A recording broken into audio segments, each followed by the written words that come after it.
পশ্চিমবঙ্গে এই মুহূর্তে যে রাজনৈতিক পরিস্থিতি সেটা বুঝতেই পারছেন। অনেকদিন আগেই এর একটা অভিমুখ দেওয়ার চেষ্টা করেছিলাম, সেটা বলেছিলাম অনেকদিন আগেই যে এটাই হতে চলেছে, তার কারণ এটাই ভবিতব্য ছিল।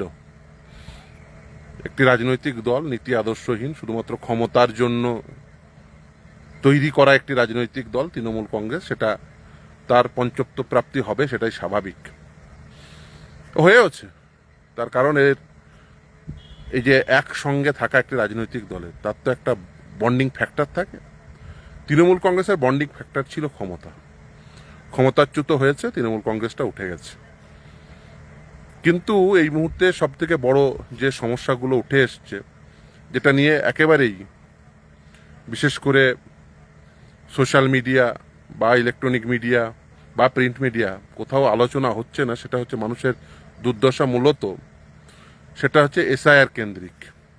মানুষের মনে প্রচুর ফোন আসছে, প্রতিদিন আতঙ্কিত মানুষ, তারা ফোন করছেন, কি করবেন দিশাহীন। তার কারণ যতগুলো ট্রাইব্যুনাল তৈরি করে দেওয়া হয়েছে, সেই ট্রাইব্যুনালে যে পরিমাণ অ্যাডজুডিকেশন হচ্ছে, আসলে ডিলিটেড ভোটারের সংখ্যা তার থেকে অনেক বেশি। 27 লক্ষ মানুষের নাম ডিলিট হয়েছে, তার মধ্যে প্রায় 25 লক্ষ মানুষ অ্যাপিল করেছেন, সেই অ্যাপিলগুলো পেন্ডিং। দৈনিক একটি ট্রাইব্যুনাল যদি 50টা করে অ্যাপিল ডিসপোজড অফ করেন, তাহলে 5 দিন ওয়ার্কিং ডেজে একটি ট্রাইব্যুনাল সর্বমোট 250টি অ্যাপিল ডিসপোজড অফ করতে পারবেন। তাহলে এই যে প্রায় 27 লক্ষ ডিলিট ভোটার, তাদের নাম আবার অন্তর্ভুক্তির জন্য কত বছর সময় লাগতে পারে? সে 20 বছরের বেশি সময় কাল, সেটা অস্বাভাবিক কিছু নয়।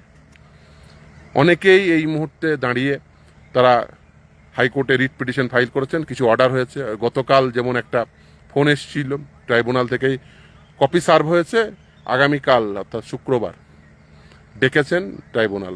ফলে রিট পিটিশন দায়ের করেছেন, তাদের একটু প্রায়োরিটি পাচ্ছেন, তারা তাদের অ্যাডজুডিকেশন হয়ে যাচ্ছে।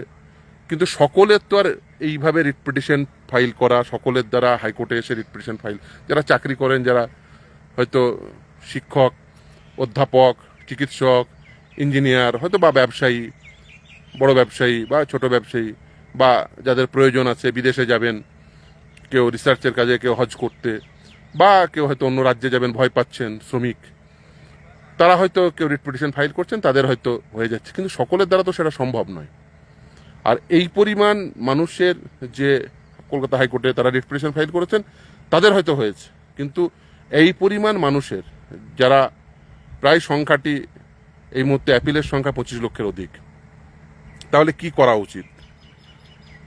এই মুহূর্তে যেটা করা উচিত সেটা হচ্ছে ব্লক ভিত্তিক, আর ব্লক ভিত্তিক সম্ভব না হলে অন্ততপক্ষে মহকুমা ভিত্তিক ট্রাইব্যুনাল তৈরি করা, এবং একেবারে টাইম বাউন্ড ম্যানারে যতগুলো অ্যাপিল হয়েছে একটা নির্দিষ্ট সময়কালের পূর্বে, সেটা 2 মাস হোক, 3 মাস হোক, 5 মাস হোক, অন্ততপক্ষে এর পরবর্তী লোকসভা ভোটের পূর্বেই সমস্ত অ্যাপিলগুলো যাতে ডিসপোজড অফ হয়ে যায়, সকলের নাম যাতে অন্তর্ভুক্ত হয়ে যায়। কারণ বেশিরভাগ আপনি যদি দেখেন ট্রাইব্যুনাল প্রদত্ত যে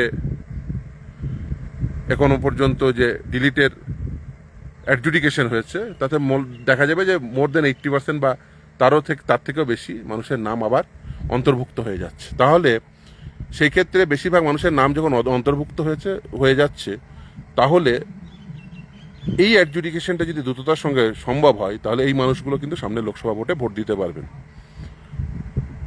অনেকের নাম ট্রাইব্যুনাল থেকেও ডিলিট হয়ে যাচ্ছে, ট্রাইব্যুনাল অ্যাডজুডিকেশন।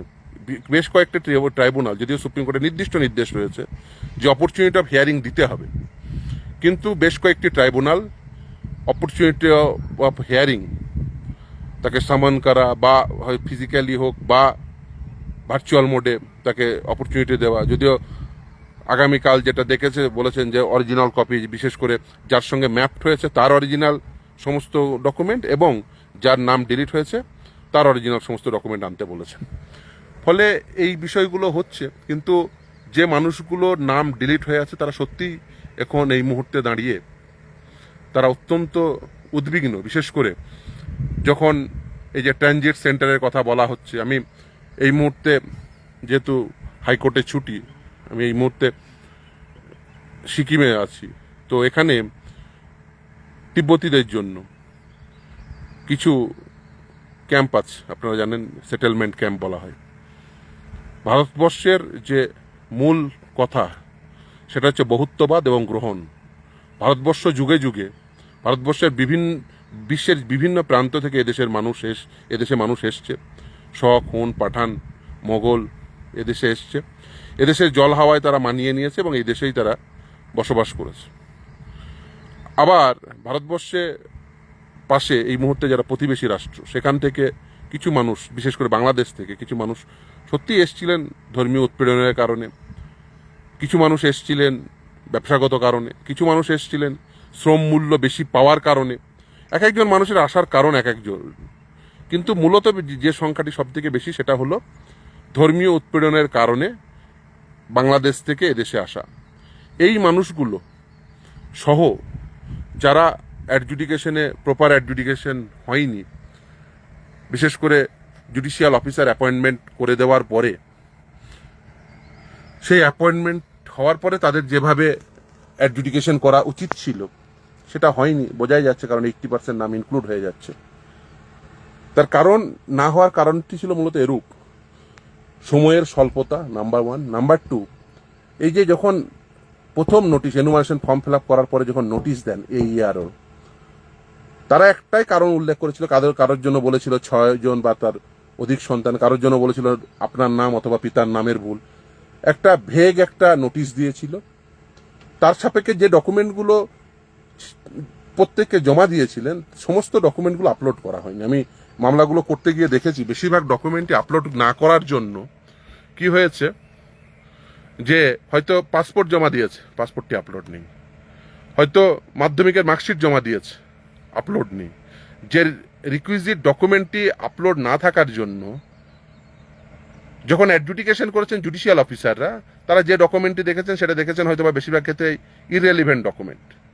ফলে ইলেকশন কমিশন অফ ইন্ডিয়ার যে ওয়েবসাইট, সেই ওয়েবসাইটে উপযুক্ত ডকুমেন্ট না থাকার জন্য নাম ডিলিট হয়ে গেছে। এই মুহূর্তে দাঁড়িয়ে কতগুলো জিনিস অত্যন্ত গুরুত্বপূর্ণ। এক, সুপ্রিম কোর্টের নির্দেশে যে SOP তৈরি হয়েছিল, সেই SOP সাপেক্ষে একটা প্রপার নোটিশ যে কিভাবে এই হিয়ারিংগুলো করানো হচ্ছে, নাম্বার 1। নাম্বার 2, একটা প্রপার কজ লিস্ট। নাম্বার 3, যে সামান করা বা ডেকে পাঠানোর ক্ষেত্রে, অপরচুনিটি অফ হিয়ারিং এ দেওয়ার ক্ষেত্রে ট্রাইব্যুনালগুলো, তাদের একটা প্রপার মেথোডোলজি থাকা উচিত। আইদার কজ লিস্ট আকারে, তাদের ফোনে, অথবা বেশিরভাগ জনের ইমেল নেই, BLOর মাধ্যম দিয়ে তাদেরকে ইনফর্ম করা, তাদেরকে অপরচুনিটি অফ হিয়ারিং দেওয়া। আর এই ট্রাইব্যুনালগুলো শুধুমাত্র কলকাতায় থাকলে হবে না, ব্লকে বা সাব ডিভিশনে নিয়ে যেতে হবে। তার কারণ, ধরুন জলপাইগুড়ির একজন মানুষ, মুর্শিদাবাদের একজন মানুষ, মালদার একজন মানুষ, তার ওই কলকাতায় গিয়ে তার ওখানে অ্যাডজুডিকেশনে ওই ট্রাইব্যুনালে গিয়ে তার সমস্ত ডকুমেন্ট দেখানো, এটা তার সত্যি কঠিন হয়ে যাচ্ছে। অনেকে লিখছেন আন্ডার অ্যাডজুডিকেশন। হ্যাঁ, আন্ডার অ্যাডজুডিকেশনগুলো এখনো ফেড দেওয়া হয়নি, ওগুলোর ফেড দিতে হবে। এবং এই মুহূর্তে দাঁড়িয়ে যাদের অ্যাপিলগুলো পেন্ডিং, নিশ্চিতভাবে সুপ্রিম কোর্টে পরের দিন মামলা আছে, নিশ্চিতভাবে আমরা বলার চেষ্টা করবো যাতে টাইম বাউন্ড ম্যানারে অন্ততপক্ষে জেলায় জেলায় এই ট্রাইব্যুনাল তৈরি করা যায়। কিন্তু ইন দ্য মিন হোয়াইল বেশ কিছু মামলা যেগুলো হাইকোর্টের নির্দেশের সাপেক্ষে বা হাইকোর্টে রিট পিটিশন ফাইল করার জন্য তাদের একটু প্রায়োরিটি পেয়েছে, আবার অনেকের নাম ট্রাইব্যুনাল দ্বারাও ডিলিট হয়ে গেছে। ফলে তারা হাইকোর্টে এসছেন, ম্যাটার হয়তো ছুটির পরেই হবে।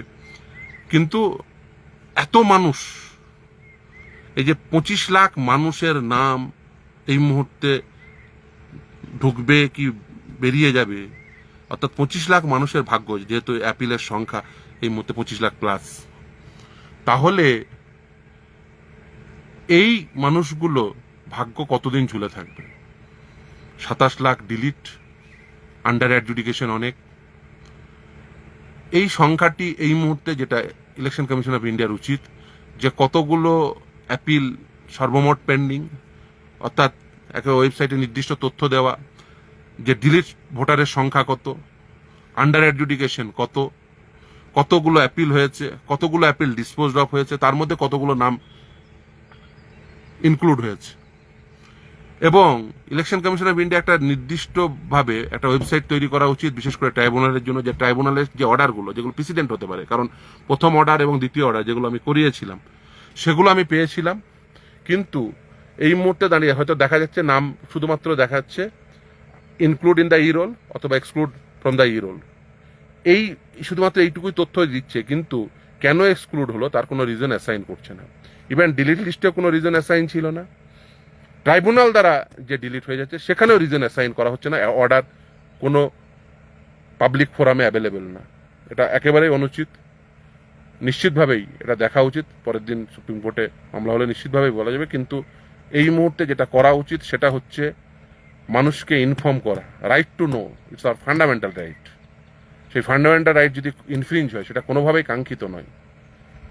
এই যে ঘটনা প্রবাহ এই মুহূর্তে দাঁড়িয়ে পশ্চিমবঙ্গের বর্তমান ঘটনা প্রবাহ, অনেকে ধুরন্ধরের আমেজ নিচ্ছেন, কিন্তু যে মানুষগুলো বিপদে আছে সেই মানুষগুলো নিয়ে আলোচনা হচ্ছে না। বিপদে আছেন ডিলিট হওয়া ভোটাররা, বিপদে আছেন হকাররা, বিপদে আছেন রেল স্টেশনের হকার, ফুটপাতে বসা হকাররা, বিপদে আছেন তৃণমূলের নেতা নেত্রীদের কাছ থেকে পয়সা দিয়ে কেনা সেই সমস্ত ফ্ল্যাটগুলো, যেগুলো তৃণমূল কংগ্রেসের ওই নেতা নেত্রী বা তার আশেপাশে ঘুরে বেড়ানো লোকজনরা বিক্রি করেছেন, হয়তো বা পারমিশন নিয়েছেন কি নেননি তারাই ভালো বলতে পারবেন, স্যাংশন প্ল্যান আছে কি নেই তারাই ভালো বলতে পারবেন, কিন্তু মানুষগুলো বিপদে আছে। আশা করি প্রতিটি রাজনৈতিক দল, প্রতিটি রাজনৈতিকভাবে সচেতন মানুষজন, সমাজের সমস্ত স্তরের মানুষজন এই মানুষগুলোকে নিয়ে ভাববেন, এবং যাতে গণতন্ত্র অটুট থাকে সেই জন্য সকলেই সচেষ্ট থাকবেন। বিশেষ করে পশ্চিমবঙ্গের বর্তমান পরিস্থিতিতে একটা নীতি নৈতিকতাহীন, আদর্শহীন একটি রাজনীতি সেটা চেপে বসেছে, যার ফলে পশ্চিমবঙ্গে এক ধরনের বলতে পারেন রাজনৈতিক অস্থিরতা হয়তোবা তৈরি হয়েছে। কিন্তু এই রাজনৈতিক অস্থিরতারকে ঢাল করে বিপদে পড়া মানুষগুলো হয়তো আরও একটু বিপদে চলে যাচ্ছেন। সেই বিপদে পড়া মানুষগুলোর পাশে সকলে থাকুন। সকলকে আহ্বান করব, সমস্ত রাজনৈতিক দল, রাজনৈতিক শক্তি, সামাজিক বিভিন্ন সংস্থাগুলোকে, বিভিন্ন